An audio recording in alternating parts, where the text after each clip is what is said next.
played better in the second half, and you got to commend McNeese State. They came in here and really took it at us inside. 28 points in the paint in the first half. We were not good in terms of our defense in the post. Second half, we did a better job discouraging the ball in there. Also did a real good job doubling the post because we had a hard time guarding, especially Hines. He was fantastic, which we knew he'd want to have a great game. He's coming home. He's from Mississippi. He's from Jackson area. And he was really good. So credit them. I thought they really were well coached, and I have great respect for Heath.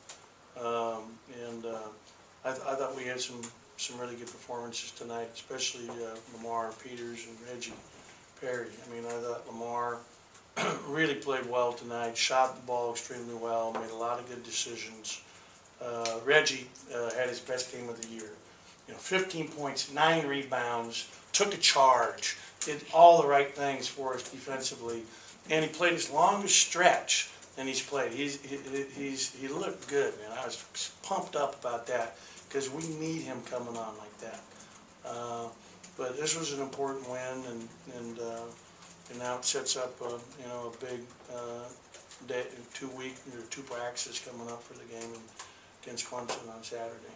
But getting back to this game, this was an important win. I thought we did a much better job, and if we don't start with the defensive end, we're going to struggle, and that's what we've got to get back to now a little bit. Tonight we shot 44%, 45 from three. That was the huge stat offensively, and I thought we got to the line a lot more. We got to the line 10 times in the first half. We made a concerted effort to get it inside more, which was good. We got to be able to score down there. Go ahead and start with David in the front, and then we'll go. Obviously, it worked tonight, but Lamar shooting 13 of the 16 shots from three-point range. Is that just kind of taking what the defense gives you? Are you okay with that? Like I said, obviously it worked, but yeah, I thought that the way they played ball screens, they're giving up the three a little more, and why wouldn't they? We're shooting 29% as a team from three, so they're trying to get us to shoot the three a little more, and he's knocking down. He stayed here this morning after our walkthrough at 8:15 in the morning and got up a bunch of shots, and I thought really was good. And, this is great. This is great that he's knocking those down because he's a good shooter. He's put the time in, but he got better looks tonight. He really did, and I thought he was fantastic tonight. They threw a lot at you schematically to get to the rim, but what do you think your lane defense was lacking in the first half? I thought that we weren't discouraging the ball in the post on their post feeds enough. I thought that their slips, they did a lot of slipping, and we didn't react well from the weak side.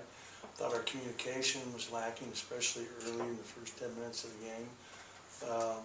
But credit them. They're a very well coached, good offensive scheme team. 29 for 50.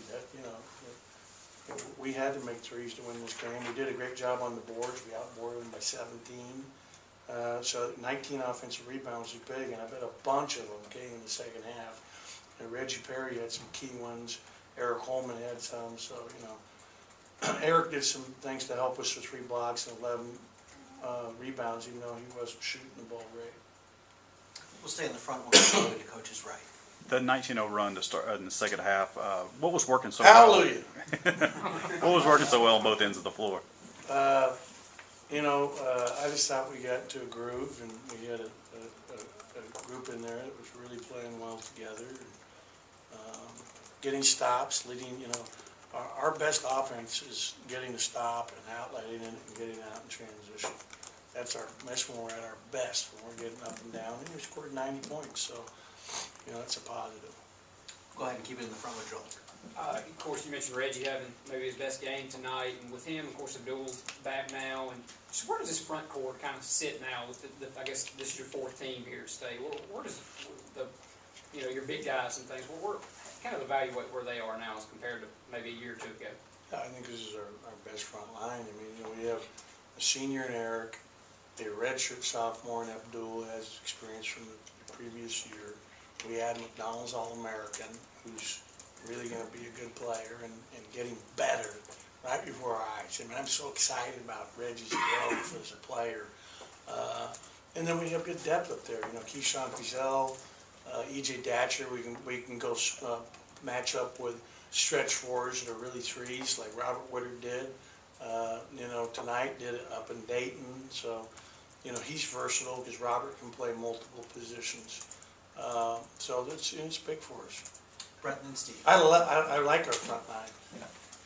You mentioned Lamar's a really good catch and shoot 3-point shooter, and that was obviously on tonight. Is this kind of what he can be as a 3-point shooter when he's making the right decisions with the ball? Yeah, and what happens is when you start knocking down the catch and shoot, then you get that feel, and then he made a few off the bounce. All of a sudden, yeah, I got it going, baby. And you could see that a little bit in him, and I was happy for him. You know, he's put an incredible amount of work in, and so this is, I think, a big moment. Go ahead, Steve in the back. Coach, even in the loss of Arizona State, you guys have found the gas pedal in the second half. Is there a common denominator with any of that? How are you guys able to kind of find that? You know, the Arizona State game still, and I'm amazed that I let our team travel 10 hours and get there at 3:30 in the morning the day before we're playing. That was like about as unsmart, really stupid thing that I've done since I've been the coach here. So that loss is on me, and they're really good. I mean, they're ranked top 20, but you know, they flew an hour. They're about 10 minutes from the airport. They're in Phoenix and Sky Harbor, and you know we're traveling all the way across the country. But you know that both times, you know, talking about like our second half tonight, our second half in that game, we were down. It was it was like I was getting after them at halftime. But you know, this is really big for us, and we got to lay it all out there. You know, so I thought we did that in the second half. Go ahead and go to the second row here to the right. Coach, obviously you got more opportunities with this non-conference schedule, and another one comes up Saturday with Clemson. Just where do you think your team is right now with the challenges they face so far? Well, I mean, the last game at Dayton was a great win. Really a gut check win in a phenomenal environment with an incredible crowd.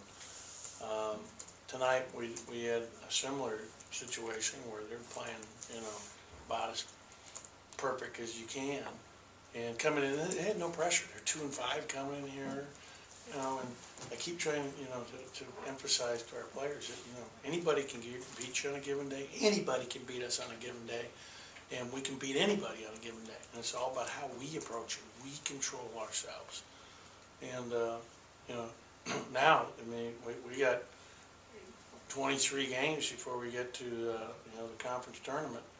If I'm doing the math correctly, every one of them is going to be incredibly difficult. So it's going to be tough, and we got to be mentally strong to deal with it. We'll go back to Brett here to coach's left. The behind the back pass Eric made to Lamar for the 3 in the first half went almost all the way across the court. Is that one of the more impressive things you've seen Eric do?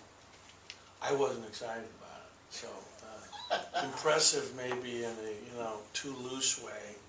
Yeah, for me, during that juncture at that time, I wasn't really excited about it. Glad it worked out. Speaking of your excitement level, we see Vic Schaefer take his jacket off almost every game. This is what you don't do it very often. What had you emotionally into this game as we make the jacket come off? Knowing how every game is so important to this team, and I was trying to. It's happened the last 3 games, I think. And now I'm not quite so overweight where I don't look quite as bad with my jacket off. When I first got started in coaching at NAU, I never wore my jacket, and I didn't wear it much at Pitt. And UCLA started to wear it because I was getting a bunch of nasty comments.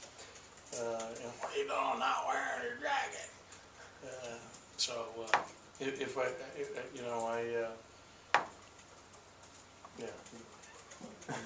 I'm more comfortable at times without it on.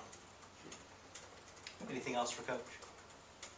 All right, we'll see you guys Thursday. Thank you.